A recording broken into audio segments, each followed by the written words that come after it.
mu kwizera hari imigisha, mu kwizera hari imbaraga zidasanzwe zo gutsinda abadayimoni, zo gukemera ingorane z'uburyo bwose. Dusenge tubifitiye kumwete, tubishire kumwete, kuko gusenga ariko gukuru.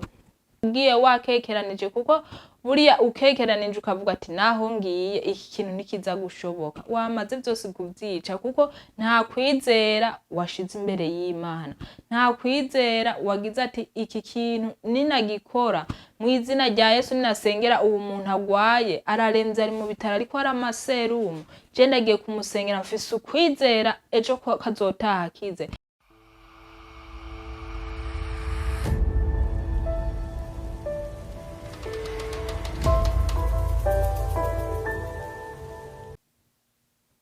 Imana ishimwe cyane bakunze b'ijambo ry'agakiza TV, ndabaramukije mu izina rya Yesu. Ku mazina nitwa Shimirimana Estera. Ndabazaniye ijambo ry'Imana ryo muri Matayo igice ca 14 ndageza ku murongo wa 21, ariko reka mane ndarishire mu maboko y'Imana. Imana ndihezagire, Imana ibane nanje aho ndagyigisha rize kugira akamaro mu mitima yacu n'abazoriraba bose. Ndagushima Mwami kuko urukundo rwawe n'imbabazi dukunda, udushikanye sana akanya n'umunota n'isegonda tugihumeka umwuka w'abazima, dushima izina ryawe. Suko twari beza cyangwa suko twari abagorotsi, n'ubuntu watugiriye n'uhabwa icubahiro. Ijambo ryawe ngira nigisha ubane nanje, ntugisha amaraso yawe Mwami.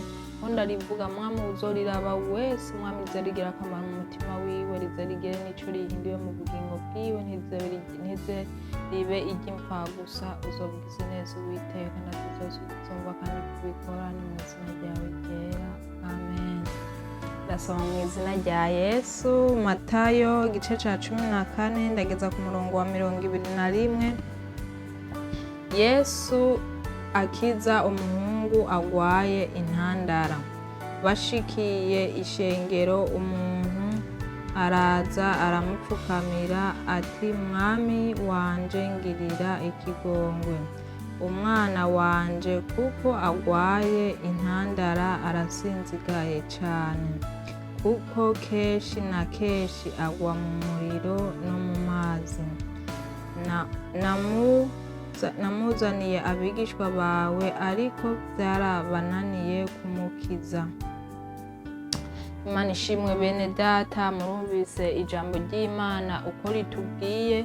Uwo mugore yarazanye umwana wiwe yaragwaye intandara, kuko atarafise ukwizera yuko bajya bigishwa bo musengera umwana wiwe agakira intandara, kuko yarakekeranije. Baramusengeye ariko ntiyakize, kuko nta kwizera yarafise mu mutima wiwe. Ariko iyo agira ukwizera, bajya bigishwa bamaze kumusengera akizera ati umwana wanje arakiza intandara, ujya mwanya nyene yari gucakira izo ntandara yaragwaye. Ariko kubera uwo mugore yarafise ugukekeranya, ntiyakize. Arafukamira Yesu aramubwira ati, Mwami wanje ndagusavye imbabazi, unkirize umwana wanje aragwaye intandara, zikunda kumuta mu muriro zikamuta no mu mazi. Yesu arababwira ati, abo kwizera guke, kubera iki utagize ukwizera umwana wawe ukakize? Muzane hano. Yesu acaramusengera, wa mwana acarakira za ntandara. Ndabandanya ku murongo wa 17. Yesu arishura ati, yemwe abiki gihe mutizera b'ibidambidambi, muzogeza ryari kubana namwe? Nzogeza ryari kubihanganira? Nimumunzanire hano. Yesu aramukankamira, dayimoni amuvamo, umuhungu aca arakira uwo mwanya. Maze abigishwa baza kuri Yesu biherereye, baramubaza bati, tweho niki catumye bitunanira kumusenda? Arabishura ati, nukwizera kwanyu guke.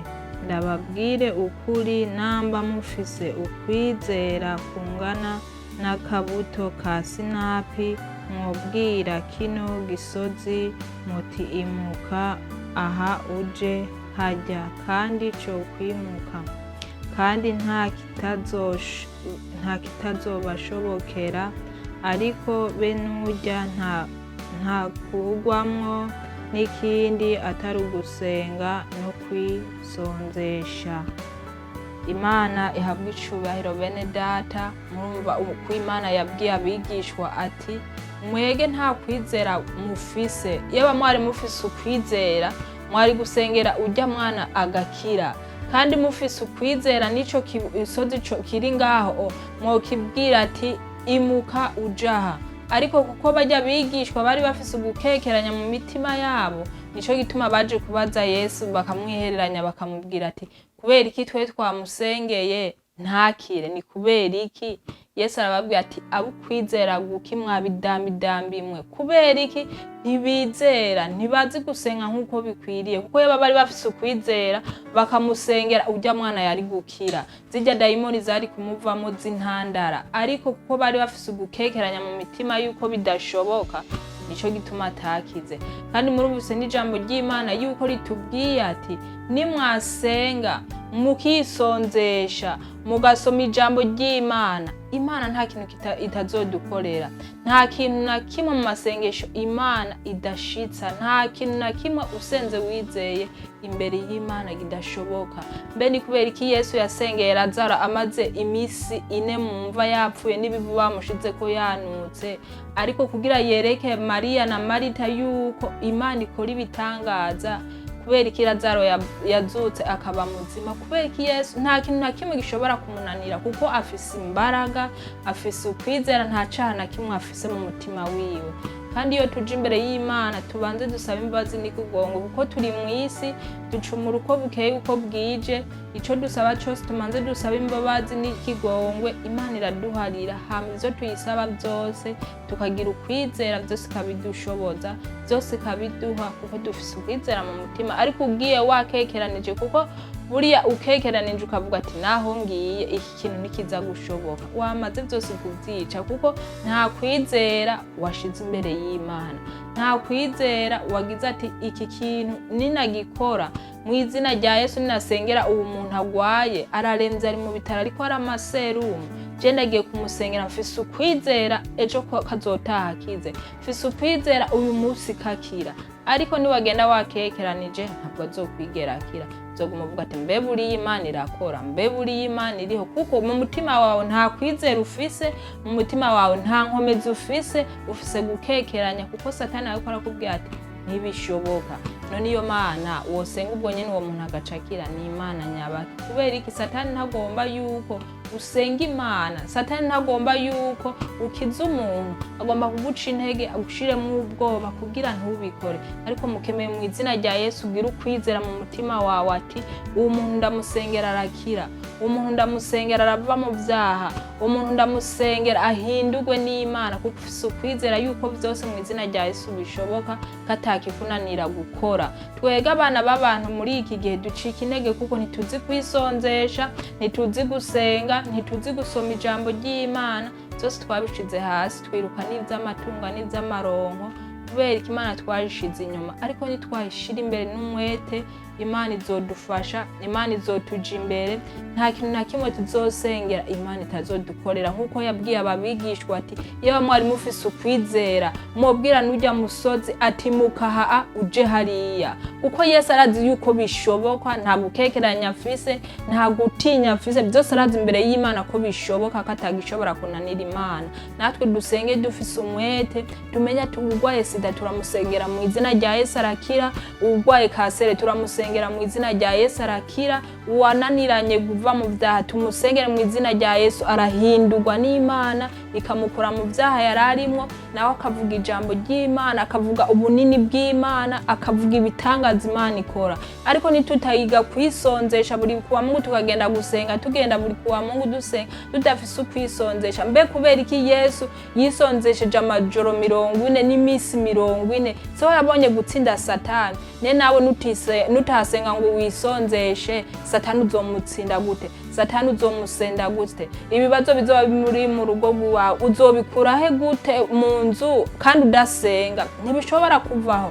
Gusenga niyo ntuze, niyo mbaraga dufise Imana yaduhaye. Gusenga niyikuraho ibyananiranye, gusenga niyikuraho ibibazo biba biri mu bana, mu muryango, ahandi hose.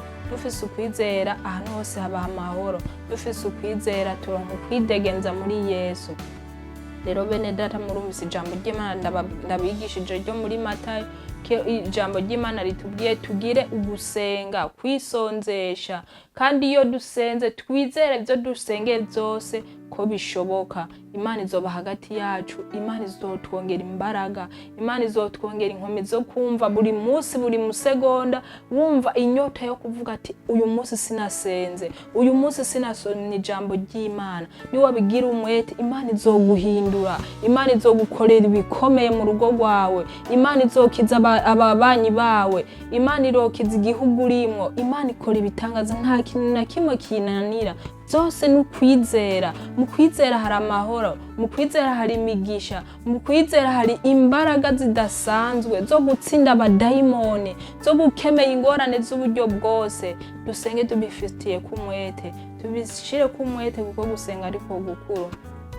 Murakoze abumvise ijambo ry'Imana mwese, Imana ibahezagire, rize rigira akamaro mu mitima yanyu, rize ribahindure, ribakundishe gusenga, ribakundishe ukwizera, kuko imbere y'Imana nta kidashoboka, nta na kimwe. Ndarangije, murakoze abadukurikiranye bose, reka ndabasengere nyamba urwaye, nyamba ufise ingorane zitandukanye. Ikibazo cyose uzufise uze wandike muri comment, ndobandanya ndagusengera ndabishize kumwete, kuko nzoba mfise ukwizera nta gukekeranya. Imana izobigushoboza, kandi n'Imana yakwishura. Uzunyandikire kandi uvuga ati warakoze kudusengera, Imana yaranyishuye. Nanje nzobandanya nduza amashimwe imbere y'Imana mvuga ati Mana warakoze, kuko nutetereza uwakwizigiye, ntutetereza uwagusenze mu mpwemu no mukuri. Ndagushima Mwami kubw'urukundo rwawe n'imbabazi dukunda. Ndagushima ku ijambo ryawe Mwami nigishije yuko ngene wakijije uwo mwana yari idayimoni y'intandaro, ukayikemera Mwami mu izina ryawe ukamuvamo. Muhabwe icubahiro yuko ijambo ryawe ritabesha, kandi ijambo ryawe ritatetereza. Ukwizigiye kutazomumaramaza. Uduhe kwama dusenga buri munsi dushize umwete kuri wewe, uduhe kwama tuzi imbere y'inyonga zawe, twigishe kwisonzesha kugira dusengere Mwami biba bitugoye byose, kandi tuzi imbere y'inyonga zawe dufise ukwizera yuko byose bishoboka. Ndakweretse abagwaye mu mpande zine z'isi bahukira ingwara zabo, abageze ku mfiro bahembugwe nawe bongera iminsi yo kubaho, abari mu vyaha bitandukanye Mwami uri mw'ijuru wewe urabazi mu mpande zine z'isi. Ubahindure, ubahe kuguhungirako, ubahe kukwizera kuko ari gukora ibitangaza bikiyerekana. Wibuke imfuvyi n'abapfakari baremeshwe nawe bongera iminsi yo kubaho no kubaronkesha ivyo barya n'ivyo banwa. Wibuke Mwami uri mw'ijuru abafise ibibazo byose bitandukanye kuko wowe ubazi. Ubiyereke bumva ijwi ryawe kugira bahungire kuri wowe, bakunde gusenga, bakunde Mwami uri mw'ijuru gusoma ijambo ryawe, kuko ivyo byose bazosaba bazovyongererezwa nawe, kuko ivyo bazosaba byose bazobiheshwa nawe. Mwami uri mw'ijuru ndazi we katakikunanira kuko uri inyishu, kuko ari gukora ibitangaza bikiyerekana. Ndabisabye muri bika ariko byishushiye kubiduhera ubuntu n'imbabazi mu izina ryawe ryera, amen. Murakoze, mugire ibihe byiza, ndabakunda, amen.